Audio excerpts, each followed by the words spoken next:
Yeah, no, all good down here. Now, back in the full swing of trading now.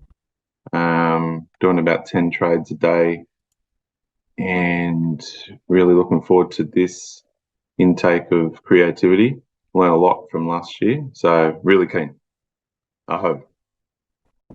Yeah, it seemed like we hit our stride about 10 sessions in, and it just jumped off the charts with goodness at that time.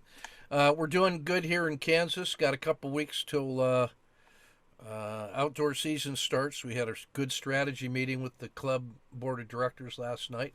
I walked them through a painful strategic planning process, but they did a great job, and we're all excited about that. So, looking forward to this session and really the whole cohort learning together. The guys on Sunday did real well, and I know you guys will too. Ed, how are you doing, sir?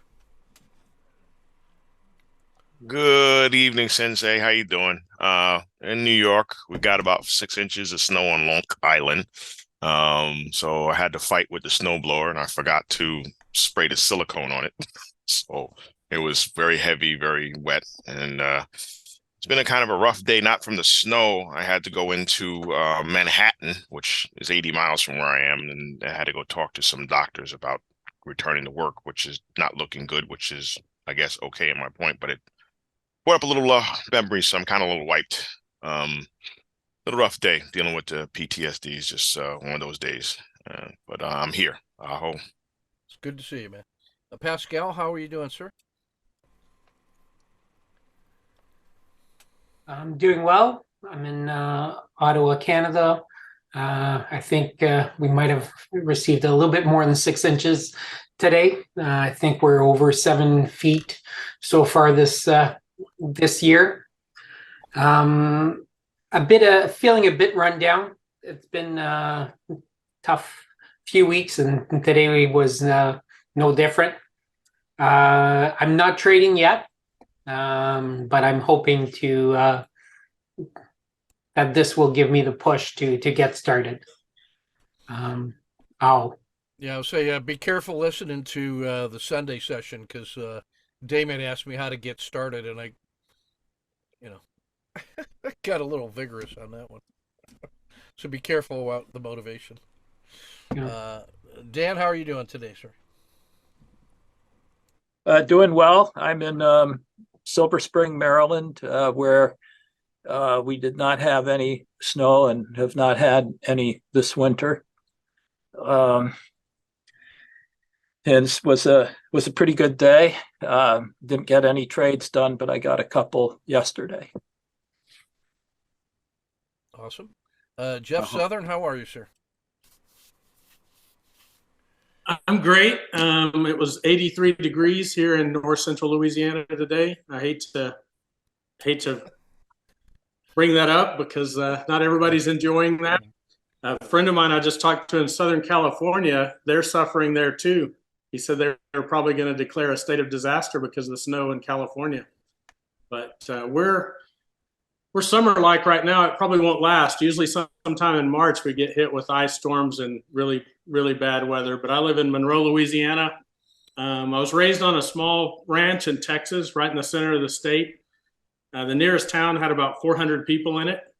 And later on, right after high school, I became a pilot and traveled the world, all the major cities, the big cities. Spent enough time there to realize that I enjoyed the experience, but I didn't become a big city person. So I'm back in small town Louisiana for the most part.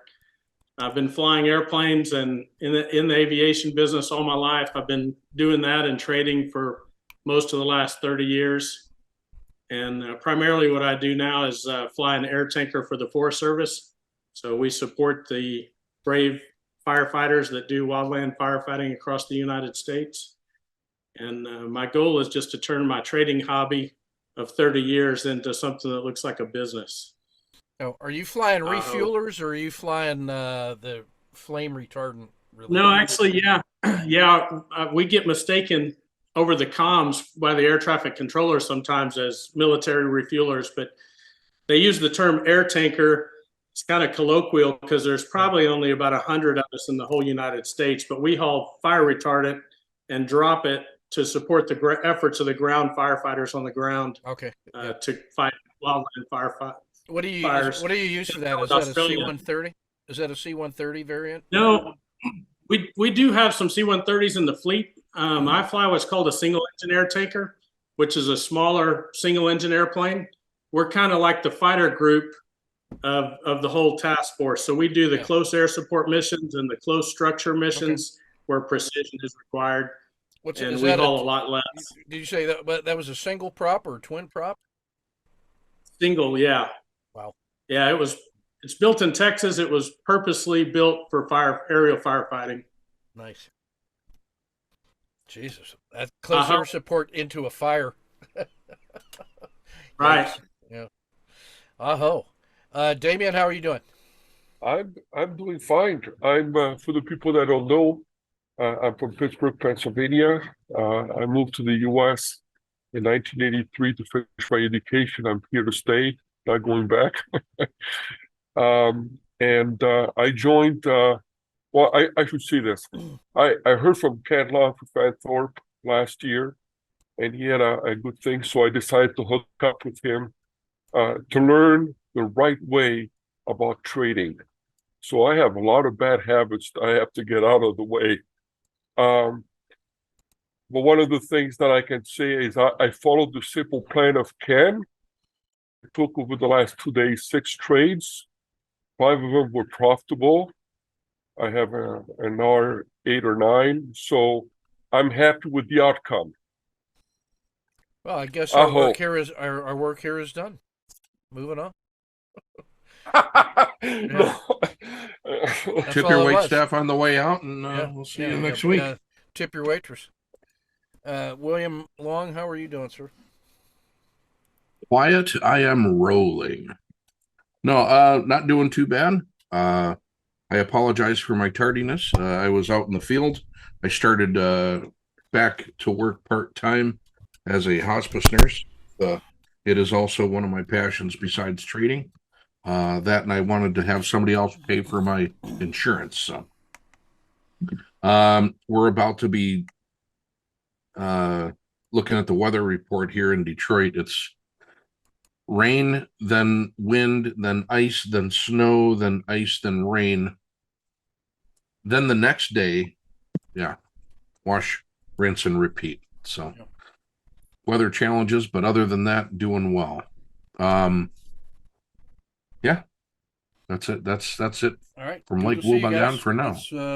Let's saddle up and wagons ho. So this will move us into the sacred space. I'll offer the stick after that, and we will engage in deep listening with whoever is telling that true story. Our job is to empty your bowl and have that story in your head ready to tell, so that you create this vast emptiness inside that is just going to drink in all of these stories, and just let those words percolate and resonate. Don't try to judge, critique, advise, process, anticipate, whatever. Just experience listening to the truth and how it feels when there's no other motive. There's no other thing that is supposed to follow it. It's just the truth itself in the moment is sufficient, and just see what that feels like. And then when you're done with your story, we'll say aho, or you'll say aho, signifying from the Native American, as it should be, or so be it. And then I'll hit the tones to let the story breathe a little bit and to escape into the universe. And then the next person just grab the stick, and off we go. So here we go into the sacred space.